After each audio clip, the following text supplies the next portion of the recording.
이번에는 장면이 바뀌어서 유명한 이 고넬료에 대한 일화가 나옵니다. 이 장면은 사도행전 전체의 흐름에서 볼 때 획기적으로 중요한 장면이 됩니다. 왜냐하면 예수님에 대한 신앙에 있어서 유대인 중심의 신앙이 이제 이방인에게도 확장되는 결정적인 장면이기 때문에 그렇습니다. 우리가 물론 이사야서에서도 구약에서도 이미 전 세계 만민을 향한 하나님을 향한 신앙을 이미 피력하고 있음을 성경에서 찾아볼 수 있습니다. 그런데 예수님께서 부활 승천하시면서 땅끝까지 이르러 복음을 전하라 하셨기 때문에 신약에 들어와서 세계 만민을 향한 이 신앙에 대한 사상이 신약부터이지 않은가, 이러한 선입견을 가질 수가 있습니다마는 이미 출애굽할 때부터 여러 다민족이 포함된 것이 유대민족이었습니다. 그렇지만 이 고넬료의 사건은 이방인 중심의 신앙이 전 세계 만민을 향하여 분명하게 확장되는 그러한 중요한 장면이 되고 있습니다. 여기 이 이야기에서 중심 인물은 이방인이면서 유대교에 근접했었던 인물 고넬료입니다. 그는 이방인이지만 하나님을 믿었습니다. 꼭 유대교라고 못 박을 수는 없을 수 있으나 분명한 것은 그는 하나님을 경외하는 사람이었습니다. 그의 신앙은 밖으로도 나타났는데요, 우선 백성들을 많이 구제하는 것으로 나타났습니다. 두 번째로는 하나님께 기도하는 것으로 나타났습니다. 자, 그런데 오늘 본문에서 참 특이한 점이 하나 있습니다. 그것은 유독 하나님께서 이 이방인인 고넬료의 신앙에 직접 계시하심으로써 이 고넬료의 신앙 방향에 대해서 직접 개입하셨다는 점이 대단히 특별합니다. 뿐만 아니라 하나님께서는 잠시 후에 등장하는 이 베드로에 대해서도 그의 직접 개입하셨다는 점입니다. 이렇게 해서 하나님께서는 베드로와 고넬료 이 두 사람 사이에서 가교 역할을 하기 위해서 직접 나서셔서 계시하시는 이러한 특별한 장면이 여기 펼쳐지고 있습니다. 하나님은 고넬료는 고넬료대로 신앙생활하고 베드로는 베드로대로 따로 이렇게 신앙생활하도록 두지 않으시고 두 사람이 직접 만나도록 적극적으로 주선하시는 그러한 모양새를 여기에서 보이시고 계십니다. 그런데 이것이 그토록 중요한 사건이 되는 것은 유대인에게만 그리스도시요 구원자이셨던 이 예수님이 이 두 사람의 만남을 계기로 해서 이방인에게도 분명히 그리스도시요 구원자이신 예수님으로 본격적으로 확장되는 이러한 사건이기 때문에 아주 중요한 장면입니다. 물론 당연한 것은 이 만남이 없었어도 이미 주님은 전 세계 만민의 구원자십니다. 이건 당연합니다. 그러나 우리가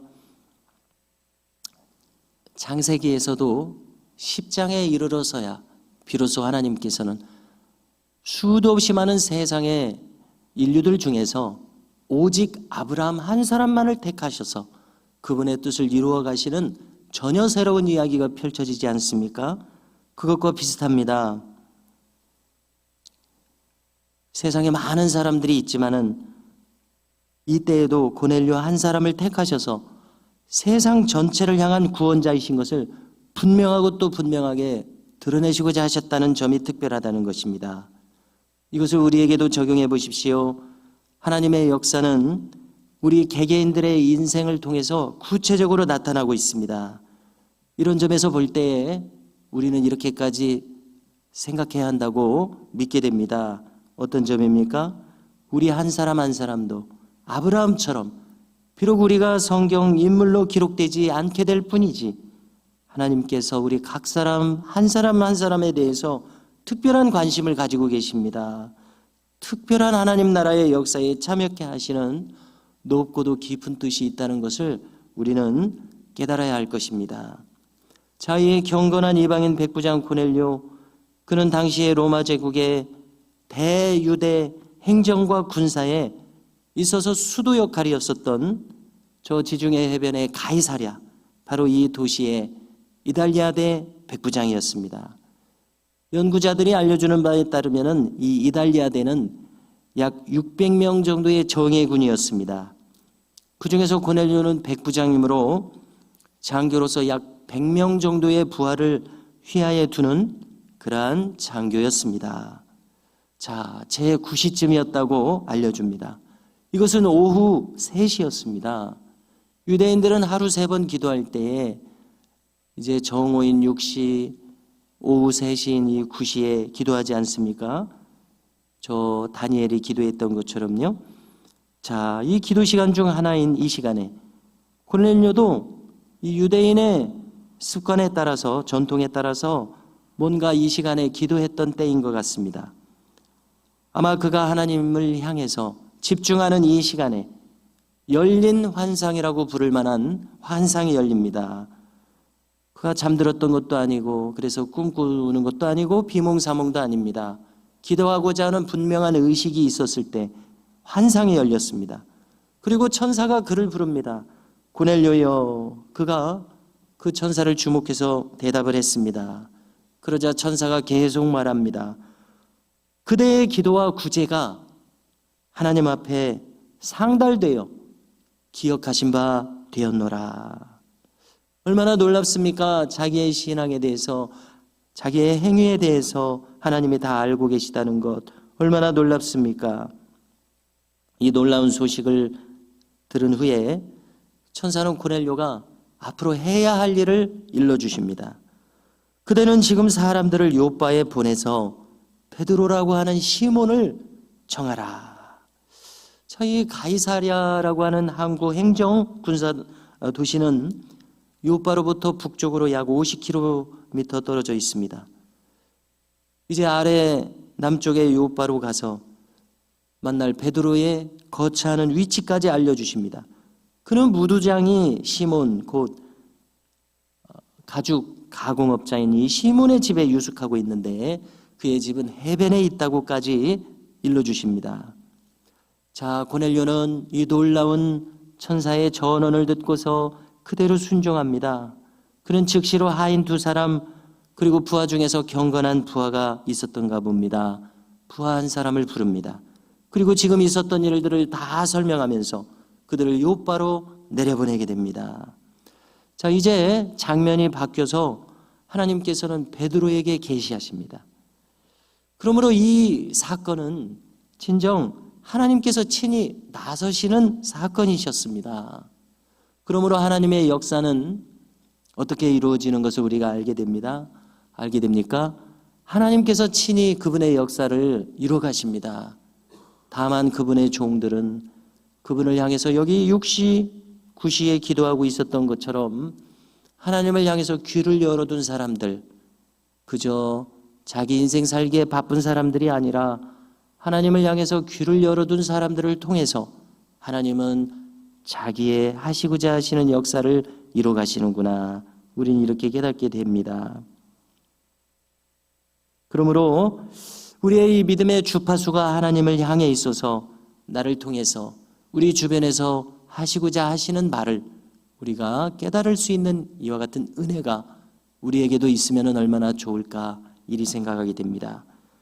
베드로에게는 고넬료에게 계시한 그 이튿날에 계시하셨습니다.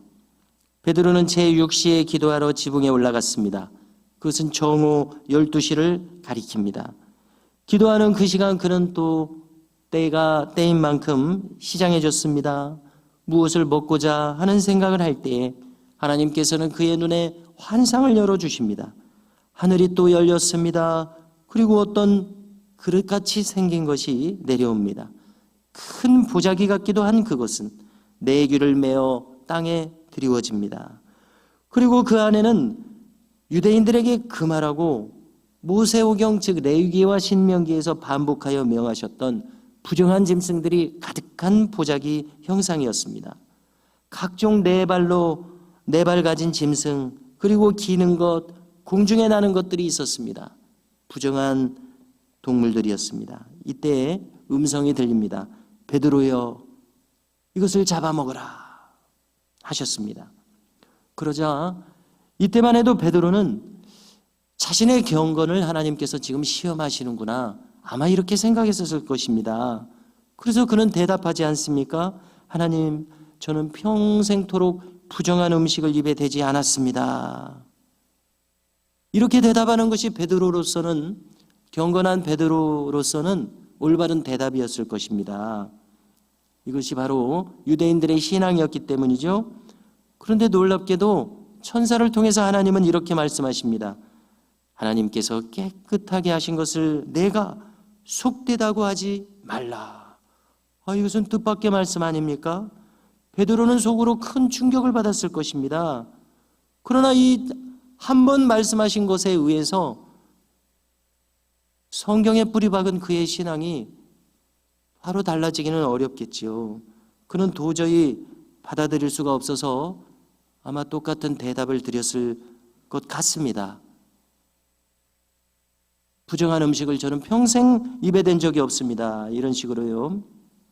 자, 확고한 그의 전통적인 신앙을 하나님은 지금 바꾸고자 하십니다. 바꾸고자 하시기에 하나님께서는 3차례나 똑같은 말씀을 내리셨다. 이렇게 기록합니다.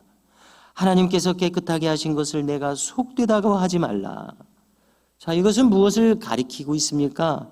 곧 그를 방문할 이방인 백부장의 이제 전령을 두고서 하시는 계시 아닙니까?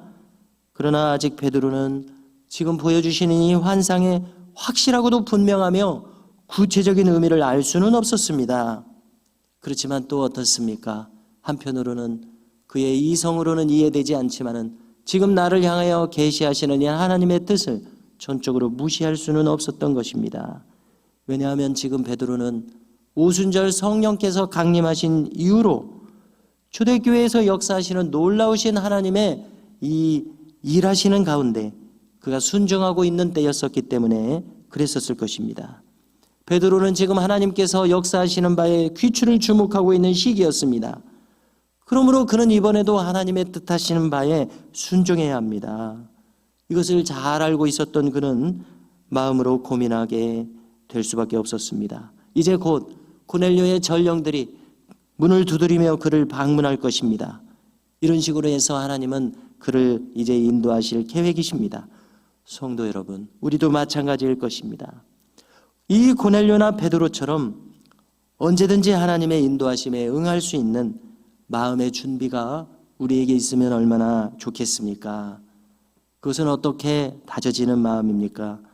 늘 이분들처럼 기도하는 마음이 있을 때, 또 말씀으로 충만한 경건한 마음으로 늘 조율될 때에 하나님은 우리의 귀에 말씀하시리라, 이리 생각됩니다. 그러므로 언제나 하나님의 계획 안에 머물러 있는 우리 모두가 되실 수 있기를 주님의 이름으로 축복합니다.